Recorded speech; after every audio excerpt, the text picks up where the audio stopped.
Hello there everyone and welcome to another episode of the Long Live Rock and Roll podcast. It's usually on my right, but today's on my left. It's my co-host Felipe. How are you doing, man? Hello everyone, yeah, I'm fine, man. Good. Yeah, as you can see if you're watching on the video, we're at another gig. So yesterday, our last episode on Credence, we did in our hotel room after a show. And now we're actually at a gig. We've just come off stage. That's why we're all sweaty again. And we did a good show, wasn't it? It was a good gig, man. Big stage, massive audience. Yeah, we got great sound.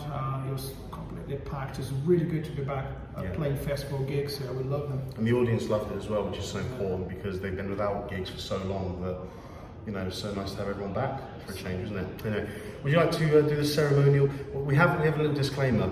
We couldn't find a can of beer, so Felipe had to pop this open, but he's going to do the... I'm going to do the can of lemonade today. So just imagine, here we go. Oh, we failed. Let's do it again. There you go. The episode has begun. So this episode we are going to talk about an album, and the album is Dark Side of the Moon by Pink Floyd, which is, well, amongst one of the most famous albums ever. And one of the best-selling albums of all time as well, which can be unusual for a rock band, isn't it, to have an album like that, especially Pink Floyd, because what they used to do before the Dark Side of the Moon was far from whatever can be considered commercial music. I think it's unusual for a prog rock album. You know, rock, I hear what you're saying, but there is commercial rock out there, but for an album that's so progressive and was so different for its time, that's what I kind of can't understand why it's sold so much. Well, I think we got to consider, and I might disagree with you there. Okay. I don't think Pink Floyd is a prog band. Do you? Yeah, if you compare them to other bands from the same era, like Yes, like Emerson, Lake and Palmer,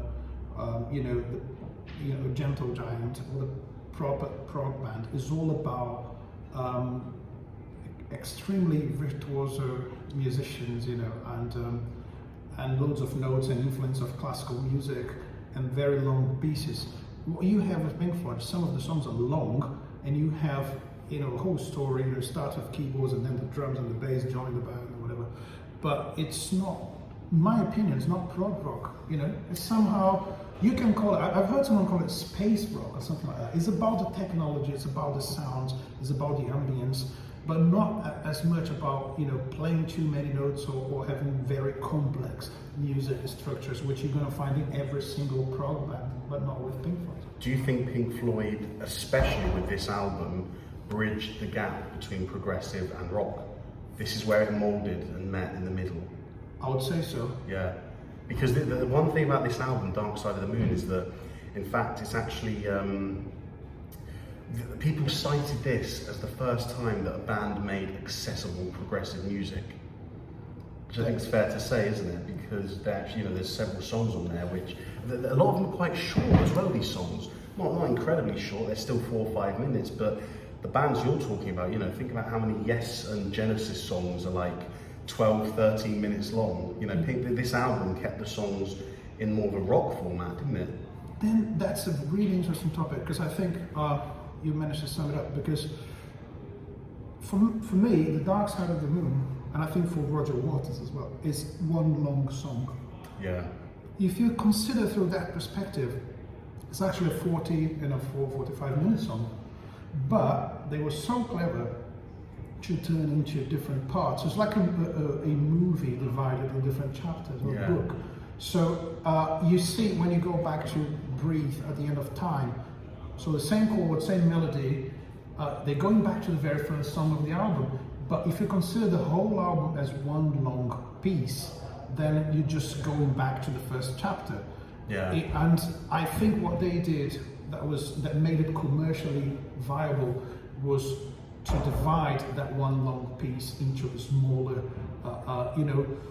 bite-sized, more digestible. More digestible. Exactly. So if you isolate one track like Time Like Money, and then everyone can listen to that and enjoy it. And most people who were not familiar with the album or not familiar with Pink Floyd, they know Time, they know Money, they know probably Breathe. So they think they are isolated tracks. They don't perceive it as part of a whole. And Yeah. I think that is so clever. It's a crucial element about the album that they intentionally made it commercial. That's the thing that some people don't know.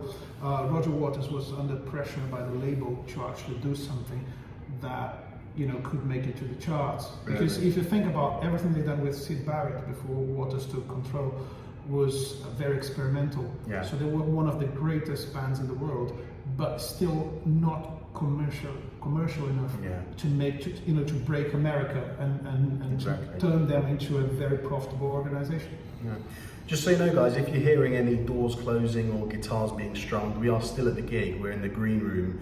I managed to get a room just for us, but we're right next to where all the other bands are hanging out. So if you hear rock and roll sounding people, then that's what we are. We're surrounded by rock and roll bands today, aren't we? This is reality TV or reality radio, or whatever you want to call it. Exactly. We're not faking it. We're in the middle of a music festival here. I'll give you some, not facts, but some details about the album. So as you know, it's Dark Side of the Moon by Pink Floyd, released on the 1st of March 1973, but recorded from June to January 1972 to 1973. But they did multiple stints there. And what's really interesting about the album is that they played most of the songs that are on the album on the tour in 1971 to the audiences, before recording it. And the thing is, we'll get into it when we go song by song, but a lot of it stayed the same. I've heard early versions of Time and Breathe, and they're quite similar, but then On the Run has completely changed. But then a lot of that is to do with the technology that was around at that time, wasn't it? Yeah. Because we'll talk about that. So it was produced by Pink Floyd themselves, but the engineer was a guy called Alan Parsons. He had a lot. He was, to put it this way, the album would not have been the same without him. He had such a huge impact on it, not musically, but technologically.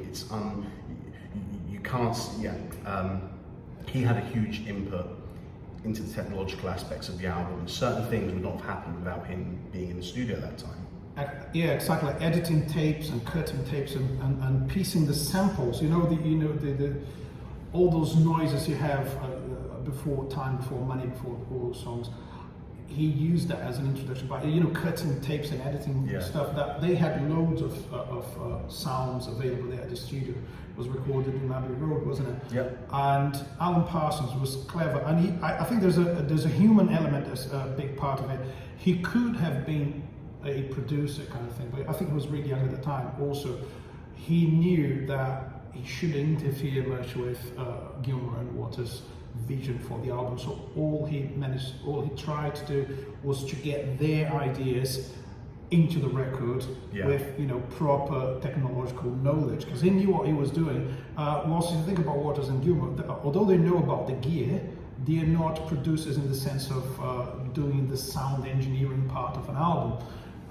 That was up to Alan Parsons to capture what was in their minds and actually make it real. Yeah. And I think he did it in a perfect way. I think it's one of the best sounding albums of all time. You can compare The Dark Side of the Moon to any modern album and nothing is missing. The drum sounds, the keyboards, the guitars, and the right amount of reverb and ambience. That's something apparently Gilmour and Waters clashed for ages. Like, I want more of this, more of that. No, it's too echoey. It's not too much echoey. We want more of this, more of that. Rogers wanted it rawer. I think so. Wanted it more More echoey and atmospheric. Exactly. And I think that the result of that clash between them, plus Alan Parsons' knowledge of the gear and the room, is what made the album sound so good. So I think that one of the reasons for being, there's many reasons for the album to be such a bestseller like that, because you have great sound, you have great musicianship. They were playing at the top of their games at the time. Yeah. And everyone leaves a space to the other one, so no one is overplaying. And you get great guitar solos. The lyrics and the melodies are amazing, and especially Gilmour and Richard Wright are singing so well and harmonizing beautifully throughout the whole album. So many elements that make the album great. Well, there's a lot to talk about with this album, because there's several really important aspects of it that was, I suppose, fresh in the world of rock and roll. First of all, there was the recording. Next was the lyrical content.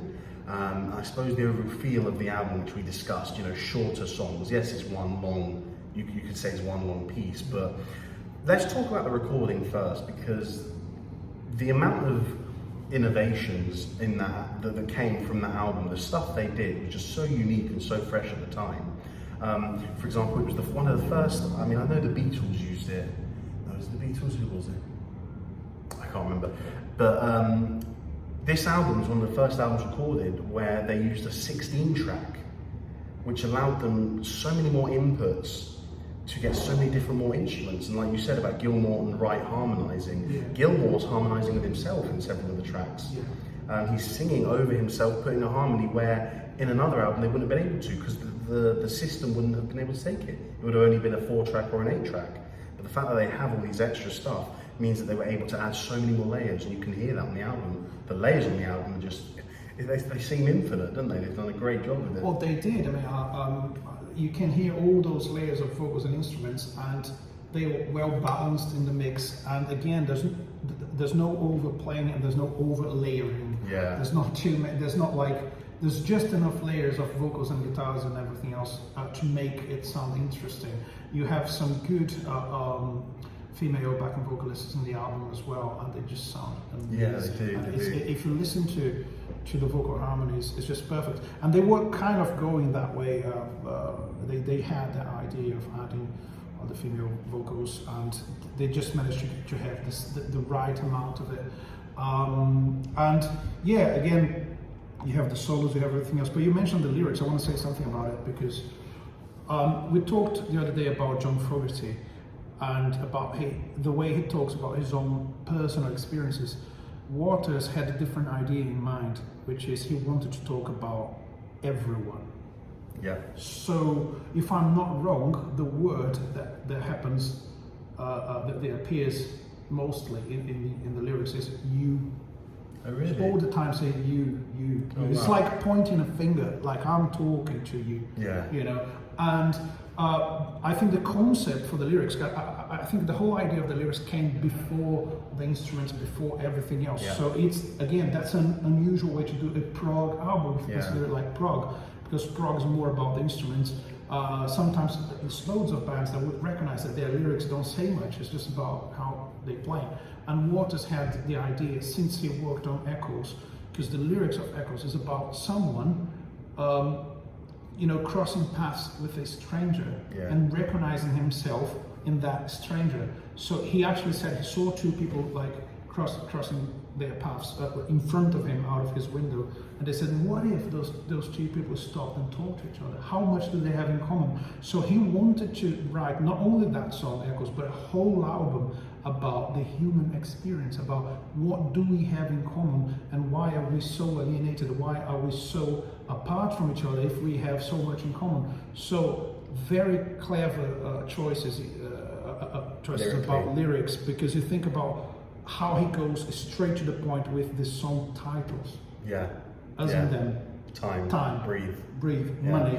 Well, especially time and money. Just want to say this, because time and money are two subjects that every single human being on earth has to have a relation with. Yeah. We can't deny the importance of time and money. So he was literally saying, what's the song about? Money. I'm going to talk about it. And what's the name of the song? Money. What else do you need to worry about in life?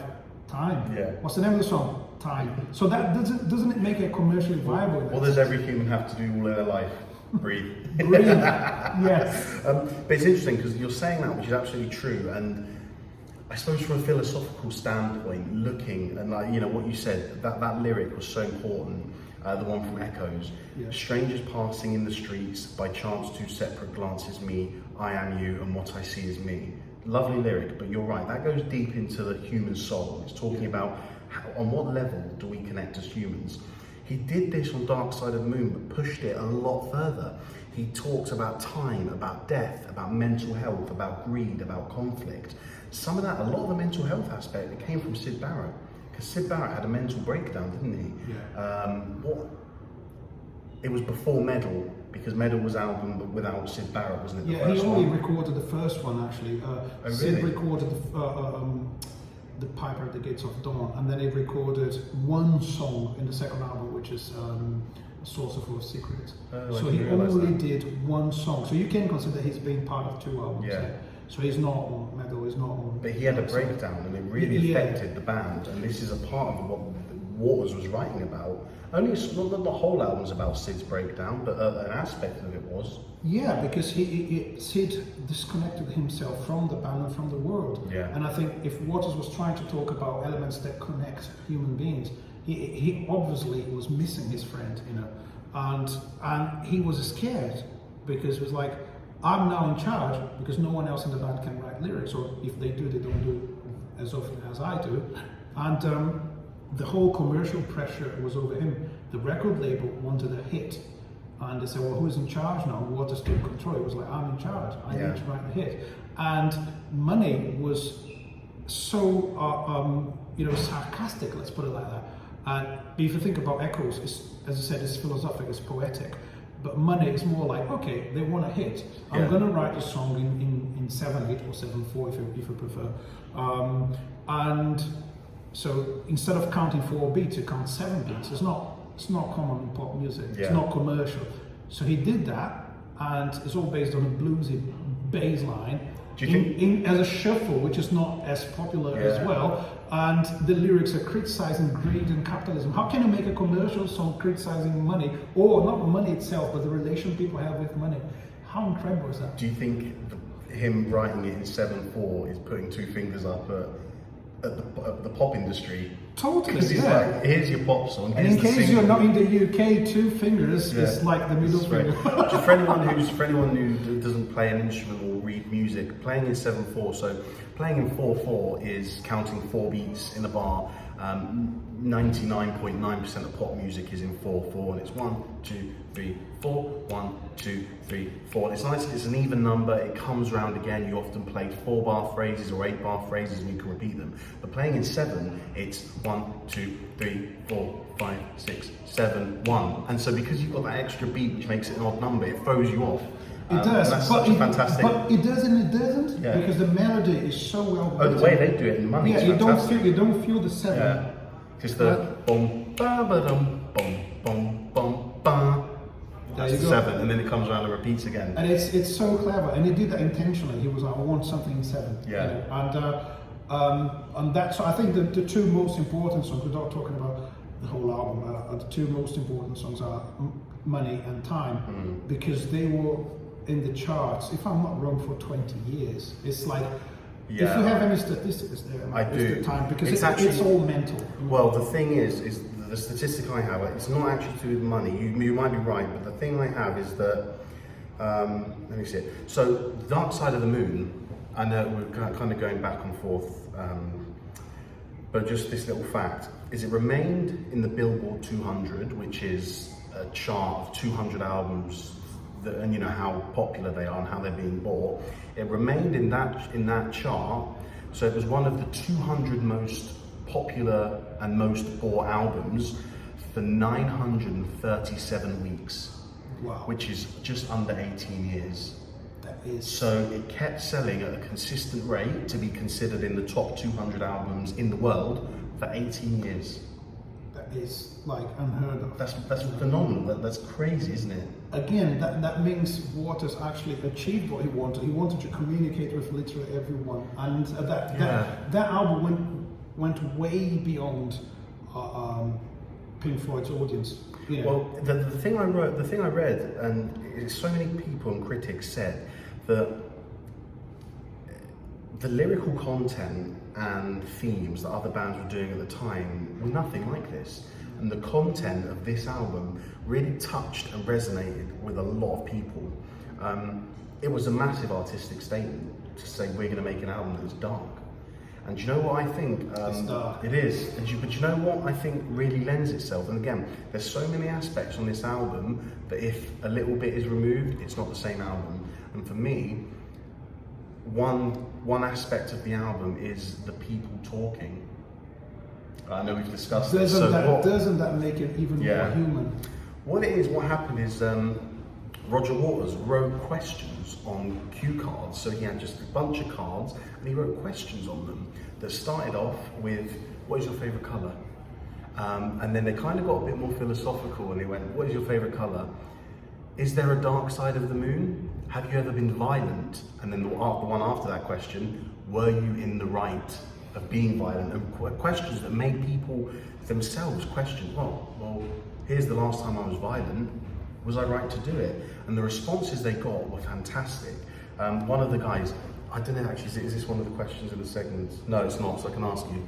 Do you know the name of the guy who goes, I'm not frightened of dying?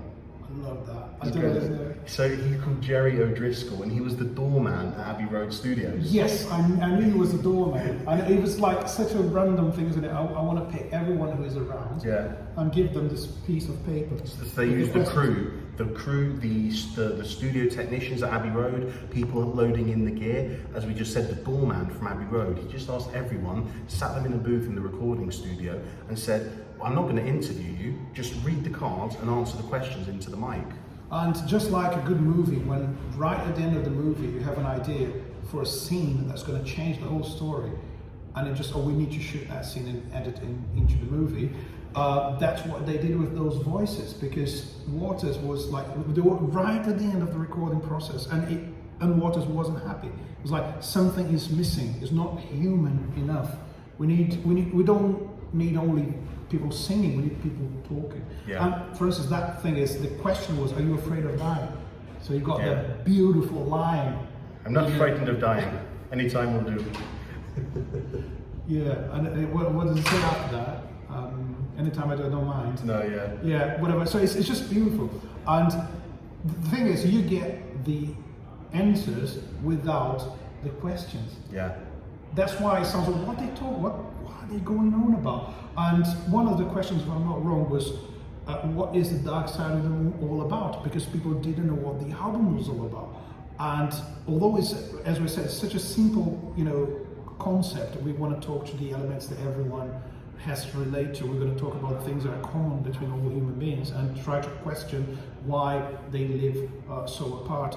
But no one, apparently not even the band, could grasp the idea. So he asked that question, what's the album all about? And someone actually, instead of talking about the album, talked about the dark side of the moon itself. There's no dark side of the moon really. As a matter of fact, it's all dark. It's all dark. So that's at the end of it. And how does it, that's an interesting thing. If you're writing lyrics, writing guitar solos, you can have total creative control over that, and you can direct your ideas to your final destination musically.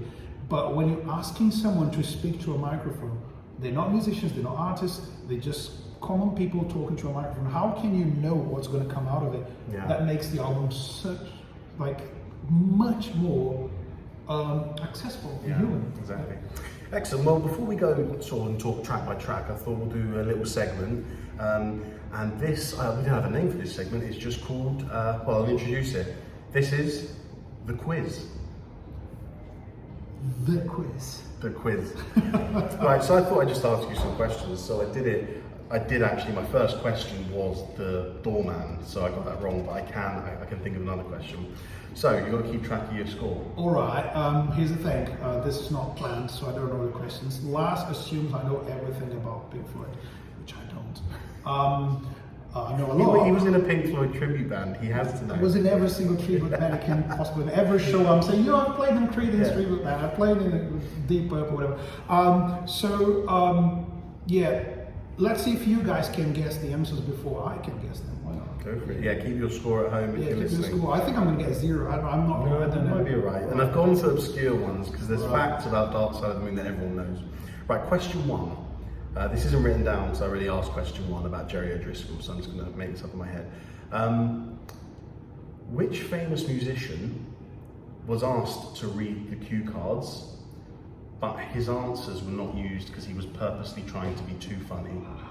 I know, it was Paul McCartney. That's true, He was recording, probably with Wings, or his solo album at Abbey Road, and Waters wanted him to come along. They knew each other, but he said Paul probably didn't want his voice in the album, so it just was really evasive. Well, Roger Waters said he tried to be too funny. Yeah. But actually someone from Wings is on the album. talking. Right. Yeah, I can't remember who it was. Excellent, well done. 1 out of 1. Number 2, which Beatles song can be heard somewhere on the record? And if you know it, where? I thought there was a myth. No, it's Is true. it It's there. really? Yeah. Can you hear? Because were they playing? Was someone playing it from a record player or something? I don't know that. I That's just know that a section of a Beatles song can be heard somewhere. You don't know if it's intentional either. I have no idea. I'm gonna guess. Can I just guess? Yeah, of course. She said. No. Just don't The know. answer is Ticket to Ride, and it can be heard. I think it's the riff. I think that can be heard in the dying moments of Eclipse. Right at Very the end. far in the back, yeah. Right at the end. Wow. Right. What video game character was going to be on the front cover? Wow, man, those questions are hard. Can you guys guess it? I have no idea. Video game character. Yeah. Gosh, well at that time, how popular were video games? God, I'm just gonna guess again. Super Mario. Can you imagine? No. Although think about. There's nothing to do with the dark How side. weird of would the that world. look anyway? Think about it though. Can you imagine Super Mario in front of a Pink Floyd album cover? Playing a bass guitar or something. We've discussed this video game character before. When we were touring in Brazil, we watched a video about this video game Yeah, that character. was long ago. Don't remember. Okay, well, on the front cover was going to be the Silver Surfer. Wow. Yeah. I thought of it because Joe Satriani did that. Yes, yeah. Yeah. Maybe he did it. Maybe he thought, No, well, maybe he Pink Floyd thought, haven't yeah. done it, I'll do it. Excellent. So, next question, and this is one you'll like. After the release of Dark Side of the Moon, how much money did Pink Floyd contribute to the filming of Monty Python and the Holy Grail? Is it A, 10%, B, 20%, or C, 50%? I'm gonna have to guess again. I told you I'm terrible with the questions today. I'll go for 10%. 10%. No, the answer is 20%. Oh, that's quite a lot. So in the studio, they actually had a lot of downtime where Roger Waters, because it was Abbey Road, Roger Waters would go and watch Arsenal play. He'd either go to their stadium to watch them play, or he'd go and find a pub and watch the game on. Well, actually, did they do that in the 70s? Did they have football on TVs? I think they I don't know. yeah, Anyway, sure, yeah. Roger Waters used to go and watch Arsenal, and the other band members used to sit and watch Monty Python's Flying Circus.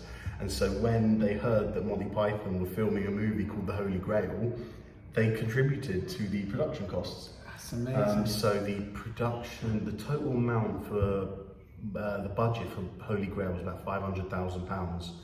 And so Pink Floyd contributed about 20% of that. Think about one thing though. They were paying, for one of the most expensive studios on earth. I don't know if it was that expensive at the time, but you are at Abbey Road, paying shitloads of money to be there recording, and you stop for an hour or whatever to watch the Flying Circus.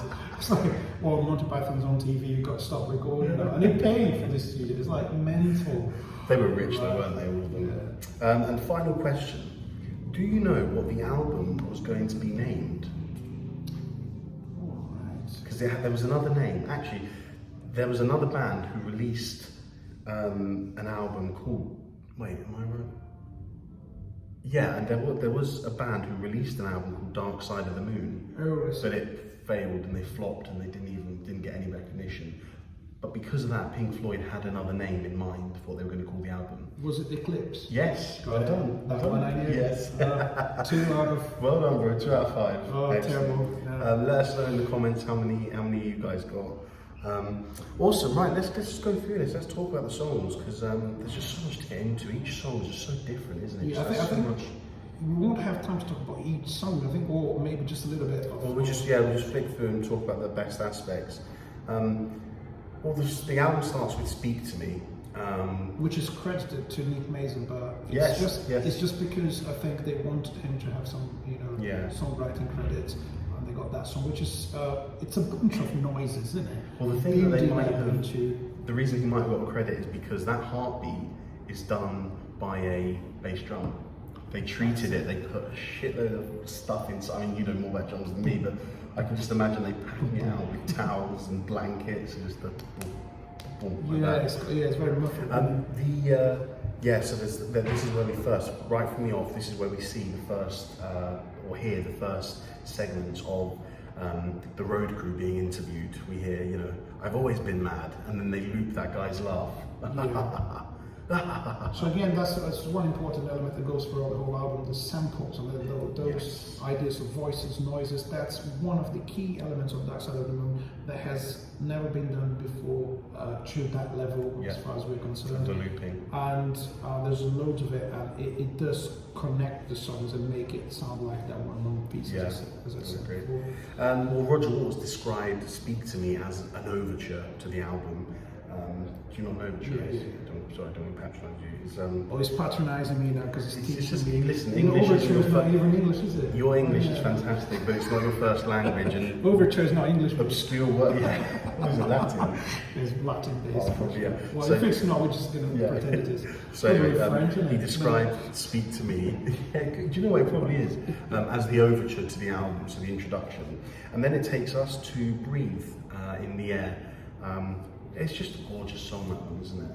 It is, and it's simple, you know, 2 chords. Interesting thing about that song, as far as I know, Waters came up with the whole idea, you know, the whole philosophical elements about the album, and explained it to the band, and everyone was like, okay, cool. They didn't care much about the lyrics. They just jammed from E to A. Yeah, but they were like, good idea, you know, human beings, whatever, you know, human mind and philosophy, but in terms of music, what have you got, Waters? It was like, well, I got these 2 chords. So really, I mean, you just talked about whole album, you got 2 chords. Is that E minor and A minor, 7th? Yeah, I don't remember. And then it's like, is that really? So they jammed through those chords for hours, like, all right, we're not going anywhere. And then that's when you have the importance of the other band members. And Richard Wright came with a chord. He, according to himself, he stole from a Miles Davis song. And it's a jazz chord full of, you know, extensions and stuff. We're not going to get into the music theory of it, but he just played that chord, which leads perfectly into the next section. Doesn't that one chord give the song its personality?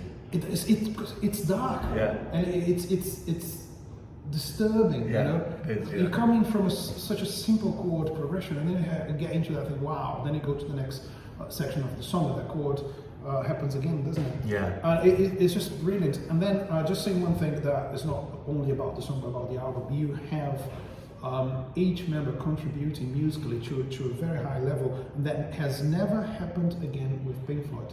Waters took control more and more, and it ended up being all about him and Gilmour's guitar solos. But although he's the only songwriter in the album, the contribution of every single member in that album musically is so important and so unique that album could not have been made by any other 4 people in the world. As soon as we go through the songs, I might say a couple of things about that. But let's move on. Excellent. After that, we get On the Run, which is a really odd tune because it doesn't fit in with the rock idea and it doesn't fit in with the prog idea. It's an electro tune. You know, I've got in my notes, I said, is this the first example of drum and bass music? Well, it could be. Because think about it, it's like the hi-hats and then that thing over and over and over. If not drum and bass, it's certainly electronic music, sample-based music, like some elements you have in techno music, electronic dance music, hip hop and rap. Some of those elements were there, and initially it would be a jam of guitars. It was like layers and layers of electric guitars, and then at the very last minute they recorded a progression of notes on a keyboard, and they just managed to speed it up. Well, it's a sequencer, and what they did is they put in the notes. So you just put in do do do, like do do do do do, and then you mess about with the oscillator and all the knobs and everything. I remember them saying, Roger Waters was like, we just sat there and we twisted all the knobs, and it just takes it, and then you mess around with all the waves and the sign to give it the effect. So basically, so unique, isn't it? That song is played by the gear more than the band itself. Yeah. In it, because what you have there is like they recorded a few notes, and they didn't have to play them again. Just looping and speeding them up, and messing around. So great experimental track, which does relate to the beginnings of Pink Floyd, but it's so much more unique because it's electronic.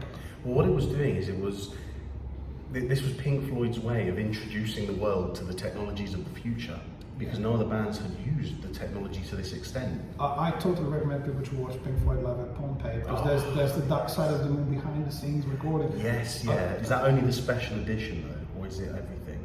Man, I watched that on TV, recorded on VHS, I don't remember.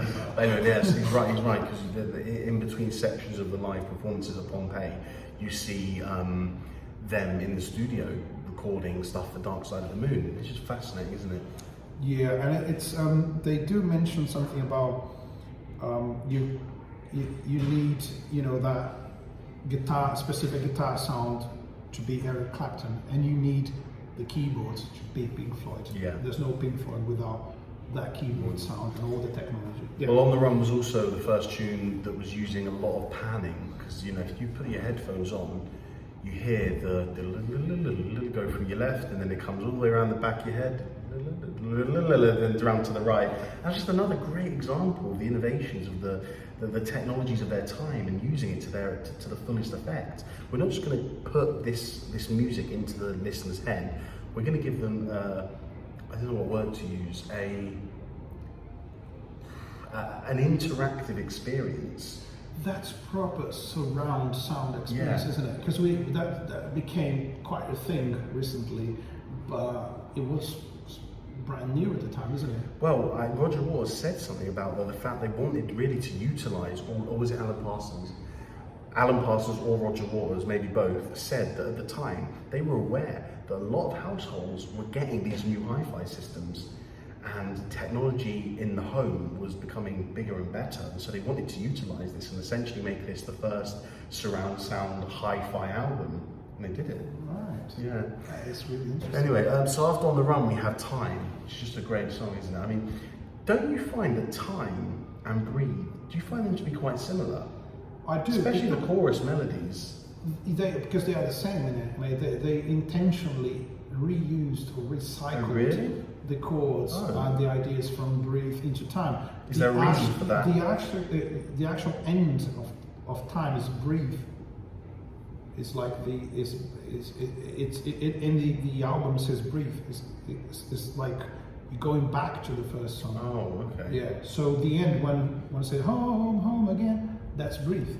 Breathe, yeah. So that is the same. That is the same thing. So and that's something that most people they would think. Well, I think I've heard this before. How clever is that? Because you just listen to the album. So maybe you got involved with the whole sequence of songs. You get to that point in the album, and they're playing the beginning of the album again, but it's not the same lyrics. Yeah. And you're kind of, wow, that sounds familiar, and it makes you feel good immediately because it's familiar.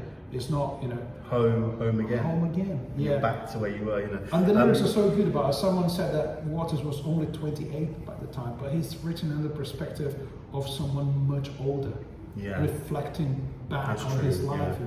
Do you know, so Alan Parsons, I can't remember what he was doing. I think he was doing some soundscaping for a movie, and he went into this antique clock shop, and he took all of these clocks into a recording room where he took his tape recorder, and he would record each clock going off, whether it was like the alarm or whether it was the chiming on the hour, and he recorded all of them. Now, when you think of the music technologies we have today, if you had a clip of 10 different clocks all going off at the same time, using logic and all the systems we have today, you just line it up so that they all go off at the same time. If one goes off earlier than the other, you move it along. I read that when they were doing Time, they spent hours trying to sync the clocks, trying to play the tape. So okay, a minute into this tape, a minute into clock one, it starts. But 30 seconds into clock 2, it starts. A minute and 30 into clock 3, it starts. So they had to hit play on one tape thing, time 30 seconds. Okay, right, now we hit this one. Okay, that's right, give it for 3, 2, 1. Okay, let's do this one. And then they played around with that, and they finally got it so that all the tapes lined up and the clocks all went off at the same time.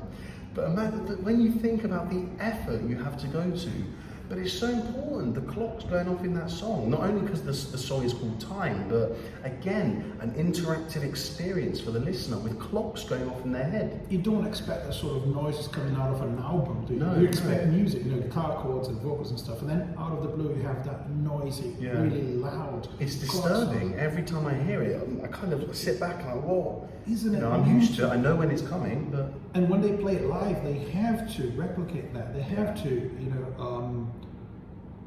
to have that those samples. If they're not there, you can't play Time. Yeah. It doesn't make any sense. And another important element of that is, I was talking about how each musician actually contributed to the album and made it special. That's Nick Mason's song for me. It totally is. That's Nick Mason's. Because what he did there was the first minute and a half, when you have that heartbeat, just like in the beginning, which is one thing that connects the whole album. It's in the first song, it's in Time, and it's at the end of the album. And you have that thing going on, and a guitar, and a few guitar notes, there's loads of space between the guitar notes and keyboard.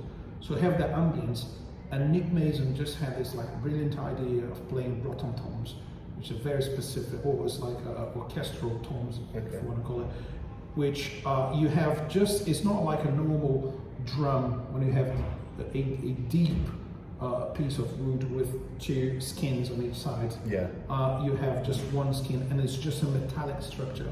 There's no bottom to it. So it's just like a metallic round structure with the skin. Yeah. So it has that very particular sound, which is, again, it's disturbing. The sound of it is disturbing. Mm-hmm. It's not, the pitch is not perfect, and that's Nick Mason's contribution to the album, because he plays an unusual instrument for a rock band with brilliant rhythmic ideas and so much space and dynamics. For those who don't know what dynamics means in music, it's like when you play with the levels, you go up and down. If you listen to volume. Volume. So it plays really quiet and then loud and then more notes and then fewer notes, and then it's just so clever. And it makes the song, and there's a drum fill, boom, boom, boom, ba, ba, ba, into the vocals. So you have all that minute and a half of nothing going on, but that percussion sound, and then you have a powerful drum fill that leads into the vocals, and you have a funky drum beat for pretty much the first time in Pink Floyd since Echoes. Yeah. So it's totally, I think Nick Mason made that song what it is. Do you remember when we went to go and see Roger Waters a few years ago, didn't we, at Hyde Park? And the one thing we came out of it saying, and actually you mentioned this at the start of the episode, a really important thing about Dark Side of the Moon is the amount of space the instruments leave each other. The most important phrase I've heard as a bass player, and the one that I consider every time I play a gig, every time I'm recording a bass line, every time I'm thinking about music, the quote that resonates with me is, it's not about the notes you play, it's about the space you leave, which I think is perfect for this album, because it is the space that's left that makes the album. And when we went to see Roger Waters at Hyde Park, it was a fantastic gig. But do you remember, the one thing we said is, the drummer's overplaying. Well, yeah, and he did quite too many fills, too many notes in his fills. So there you go, you get fantastic musicians playing those things, but then why is Nick Mason Nick Mason? Yeah, it's not a criticism of the drummer, he was brilliant, it's just compared to Nick Mason. When you listen back to the album, you think, wow, that's how, that's how incredible Pink Floyd is. Why is Pink Floyd that good? Because only those 4 guys could make those songs sound like they are. You can see any other band, great musicians playing it, tribute bands, and they're good, but you can't replace those guys. You can't replace Nick Mason. He's still one of my favorite drummers of all time. Love him. And so if you're listening to this, Nick, he's not going to be listening to this. I want to meet you, have a beer with you, mate. Say thank you. Thanks. The next song after Time is Great Gig in the Sky, which is unusual, isn't it? It's a very different kind of song. It's piano based. I know that Richard Wright was talking about how he just sat at the piano and came up with those chords, and they're just beautiful, aren't they? That was meant to be an instrumental song first, and yeah, it's totally piano based. Again, then we get into the point now. We're coming from Nick Mason to Richard Wright, so how important he was for that song. Yeah. You couldn't have that song. So although people claim, yeah, it's mainly Roger Waters' album, I totally disagree. Yeah, what we said is, yeah, everyone had their musical input. Exactly, it's Roger Waters' script, Yeah.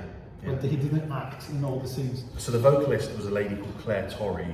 It's funny, she declined to come on the first day they invited her because she had tickets to go see Chuck Berry at the Hammersmith Apollo. To be honest, that's a good excuse. Yeah, it is, yeah. Especially when Pink Floyd wasn't Pink Floyd. But she came the week later and she did it. And Roger just said to her, go in, do your thing, we want this, we want that. And she went in, and the interesting thing is he told her about the themes of the album. And so she went in then thinking greed, conflict, time, death, mental health, humans, stuff like that. And she went in there and she came out of the studio and she said, I'm so sorry, that was awful. And they said, no, you nailed it, go and do a few more like that and we'll piece it together. And it really is stunning, isn't it? That vocal performance is a landmark in rock vocal performances, isn't it?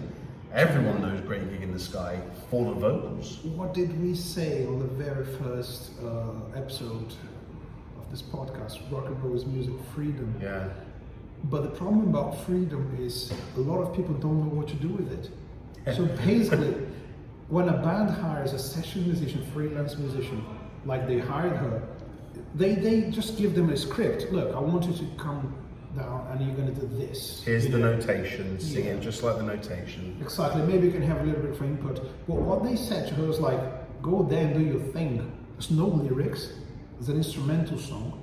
Just go there and shout in the microphone, just, whatever. How can you be so sure about which notes you want to sing when there's no prescription? What are you going to do? Or what kind of vocal line is she going to come up with? And she was brilliant. And she ended up a few years later getting songwriting credits, which is totally well deserved. You can't have that song without her vocals on it. And that's the main melody of the song in the end. She was paid £30 for the session, which back then, so if that was nowadays, accounting for inflation, it means she would have been paid 400 quid for the session. Which is a normal session fee. It's like a musician I think it's a getting bit paid. more, yeah, but It's a musician getting paid to do a job. She went there, did the job, and then I think they never gave her the album. She saw it in a music shop and she bought it or something like that.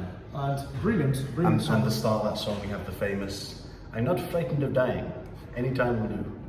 Doesn't bother me. I don't mind. I don't mind. Awesome. Well, after that comes, we've already spoken about money. We don't really need to talk about it. Skip that One quick thing is that Money was actually, Roger Waters was inspired by Booker T, who did the song Green Onions, which is a very kind of old soul. Booker T played, it was the Stax, wasn't he, in Nashville. So I think you can hear the influence on there, especially with the keyboard. Like the organ sound that Richard Wright gets. But it's a bit funky in it comparing to. It is, my notes are more funky. Funky. So another aspect, we call it rock, we call it progressive. There's certainly some funk elements, and at the end of, is it Time? Or no, it was in Nick Mason's drum beat, you said in Time. Yeah, I think Time. Nick Mason's drum beat is quite funky. Yeah. Also, Any Quality of Life's quite funky. Yeah. Well, after Money comes the track Us and Them. Which was the first track I think that was actually the first track they recorded of the album, and it shows Gilmour and Wright's vocals. They use it so well, and there was a massive emphasis on the echo and reverb applied to their vocals, because you hear it, it's so obvious, isn't it? It's us, us, us, us. Again. And then just so precise. Just like the samples they use in other songs, including this one, the technology plays a really important really important role in that song, because you could just say us and then a few bars of silence. Yeah. And then but that echo makes it. That echo totally makes the song what it is, and makes people think about, is he actually repeating the line, or is that an effect? Yeah, exactly. Oh, it's an effect. First time I heard it, I was like, is he just singing the line over and over? No, it doesn't sound. It sounds so perfect. Yeah. Oh, it's just repeated by the machine, not by the man. And that's got a saxophone thing in, doesn't it? It does have a saxophone. It's really lovely. Parry, isn't it? Is it? Nick Perry is the same guy who recorded "We Should Hear Them." Oh, cool. I think it's him. I think it's him. Cool. He was a jazz musician who was friends with David Gilmour, and they didn't know too many session guys to invite, so he was his mate. It's like, well, we're gonna call this guy. He came down, did it fantastic. Nailed it, yeah, exactly. It's lovely. Talking about funk as well, the next tune, Any Colour You Like.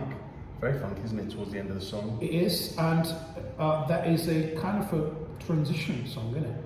It comes from Us and Them, which is a ballad somehow. Us and Them is very melodic, very emotional, and there's reference to the war and all that stuff. And it comes from that thing into the last section of the album, isn't it? It goes into Brain Damage and the transition's seamless, isn't it? It's perfect. Yeah, it's just like, wow, that song. So some people listen to that song and say, yeah, there's nothing great about it. Well, there is one important thing. It's a connection. It's a transition. It's the bridge between the whole album and the last chapter. Yeah. Because Brain Damage and Eclipse, you can talk about them as just one song. Exactly, yeah. Excellent. So as we said, Any Colour You Like flows seamlessly into Brain Damage and Eclipse, and Eclipse really does just feel like the finale of the album, doesn't it? It's so, even down to things like the repeating of the lyrics. All that you done, all that you done, all that you do, and all that you do. Yeah, all that, you know, it's fantastic, but it really, it's almost musical, as in, not musical, as in a musical. Like musical theatre stuff, you can kind of imagine the ensemble of a musical theatre piece singing this all together at the end. And Waters' vocals on that song are closer to spoken word, isn't it? Instead of actually singing.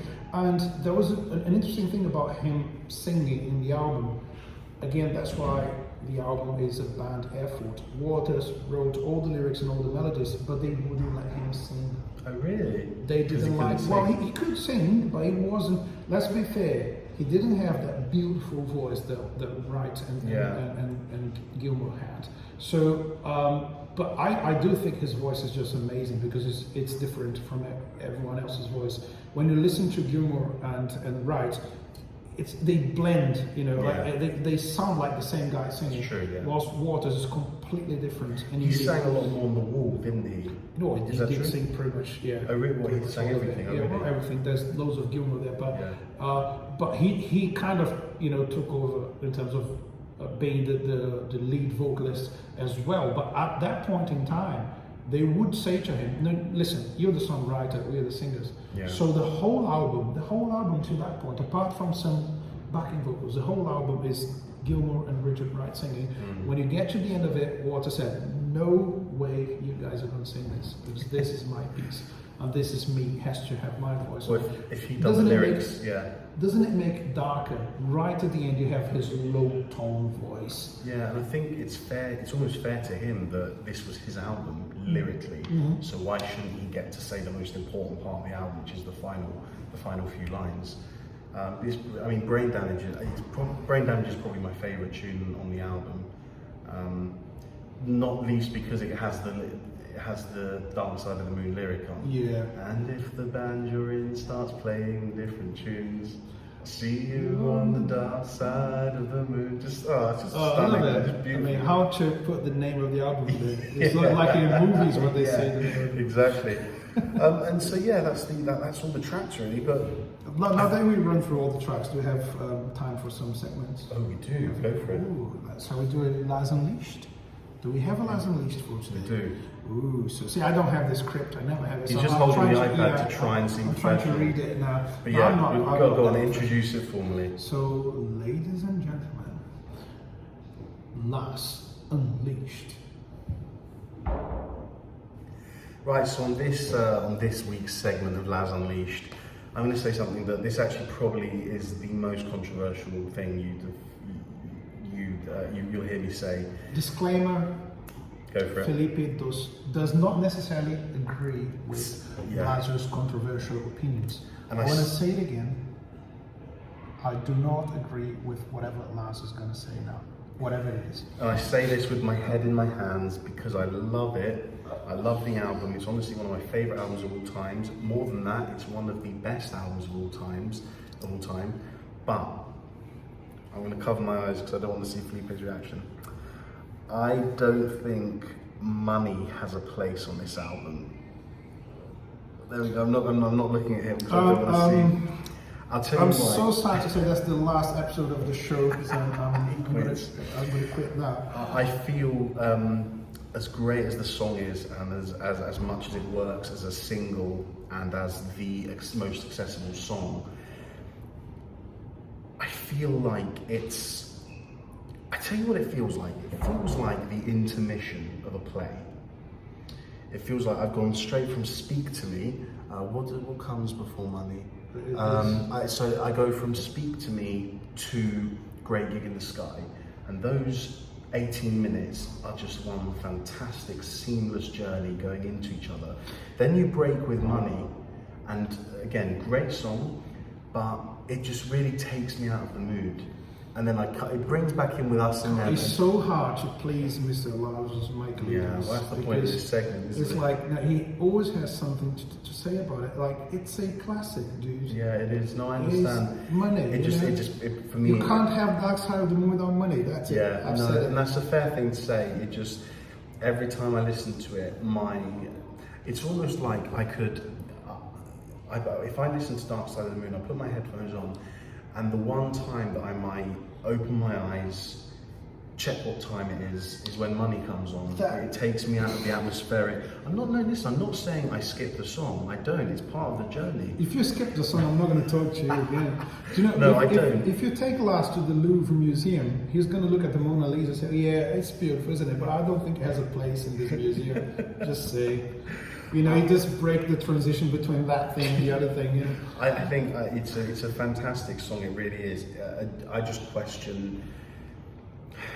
Do you understand any part of what I'm saying in terms of the atmospheric? I'm sure someone is going to agree with you. No, but do you hear what I'm not agree? But do you hear what I'm saying in the sense of the vibe, the tone, the attitude of the album from the start? I don't hear what you're saying. From the start to where Money begins, do you not feel that in itself is a journey? Then from the end of Money to the end of Eclipse is another journey, and Money kind of breaks it up. In a simple, poetic way, I'd say no, I don't feel it. Fair enough. Well, that concludes another week segment of Laz Unleashed, and thank you for tolerating this. That was hard to convince, man. I mean, if you agree with Laz, drop your comment. If you're watching this on YouTube or if you're just listening to the podcast somewhere, just send us an email or a letter, or give us a call. A complaint. Yeah, a complaint. Yeah. Now, if you agree with Laz, send us your love, because I think he's going to need that, because there's going to be so much hate. Just say. Well, anyway. We've talked about the album now. I think this is a good place to start bringing things together. But just talk about the success and the legacy of the album. I mean, it is one of, if not the most famous album of all time. Yeah. I don't know everyone who's listened to it. Sorry, I'm not saying everyone has listened to it, but everyone knows Pink Floyd, Dark Side of the Moon. Everyone knows the album cover. Yeah. Everyone knows one song from the album. It's universal. It is a masterpiece, and it's commercial, and it's rock. Yeah. And it has all the technology, all the musicianship, all it takes to make a classic, whether you like the band or not. Yeah. Well, in 2013, it was selected by the US National Recording Registry, and it's selected for preservation. So I don't know how you do that, but you preserve this album. And the reason for it being selected by the Library of Congress is it said that Dark Side of the Moon is culturally, historically, and aesthetically significant to music history. I think no one can argue with that. No, I agree. Again, it's not about being your favorite band or your favorite music style. The relevance of the album is simply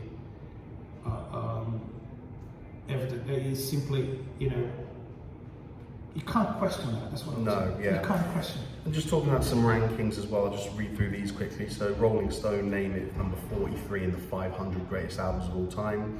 Rolling Stone name it number 1 in the top prog rock albums of all time. The same for Q.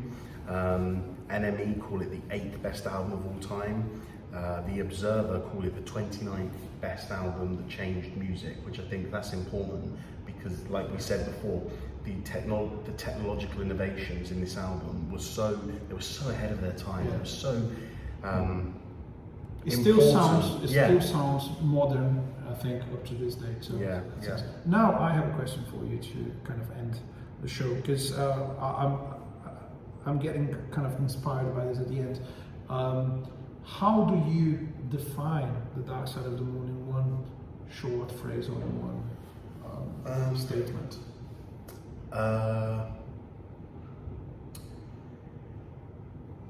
It is an experience. It's not an album. It's not an album that I can just, okay, I want to listen to Time today. Today I'm going to put on, on my 5-minute drive to Tesco, I'm going to put on Us and Them. When I was doing the notes and when I was talking about each of the tracks, I just had each track on and I went and thought, okay, funky this song or the synthesizer on this song. And I didn't enjoy the album as much because I played a song, I made some notes and I skipped it. And then when you get to Brain Damage, you're like, I haven't earned this. I haven't earned the right to listen to Eclipse because you need to go it's the full experience. Again, like a movie, innit? Absolutely. You're watching the scenes, you need to know what happened in the previous scene. And anytime I do it, anytime I listen to Dark Side of the Moon, I turn all the lights off. I put one of my speakers in front of my left, to my left, and one on my right. And I'll sit down, I'll put a pillow. Sometimes I do it in the living room, and my wife's she comes down, she says, "What are you doing?" Just listening to some Floyd. And I just turn, that's it. I just turn the lights off and I hit play, and you just don't let it. And do you know what? Goes against my comment about money, because you're right, money is a part of it. You can't skip it. No, I never do. All I was saying is, in terms of style, it kind of, for me, doesn't fully fit. But anyway, it is an experience. It is a movie.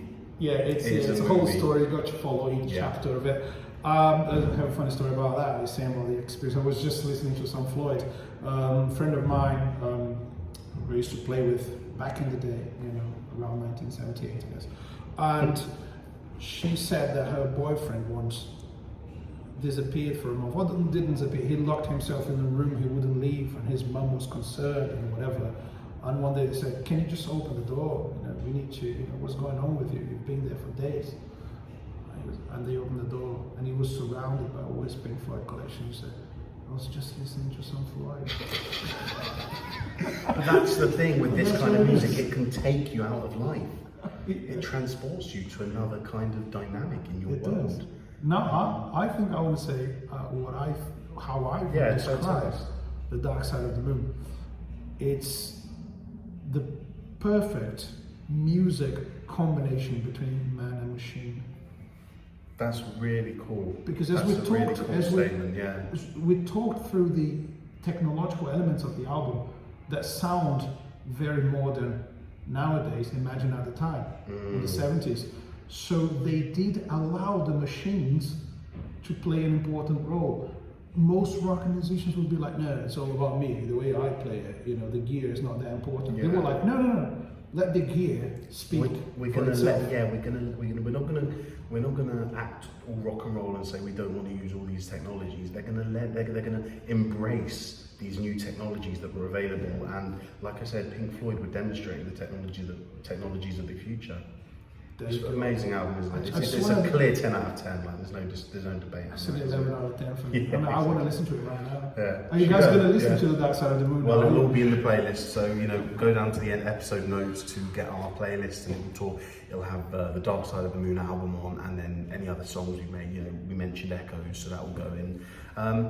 Anyway, guys, that rounds us off nicely for another episode of Long Live Rock and Roll. So please give us a follow on social media. We are at Long Live RNR Pod on Instagram and Twitter, and you can search Long Live Rock and Roll Podcast on Facebook and YouTube. Please, in comments below, give us suggestions. If you want us to talk about an album or a specific band, let us know, send us a message, and we'll see what we can do. But yeah, thank you for joining us today. And let us know if you like to listen to us when you're driving, or when you're cooking, or when you're doing nothing else. I don't know, why would people listen to us, and when? I want to know. Thanks a lot for being with us again, and keep on rocking, everyone. And as always, long live rock and roll. See you next time.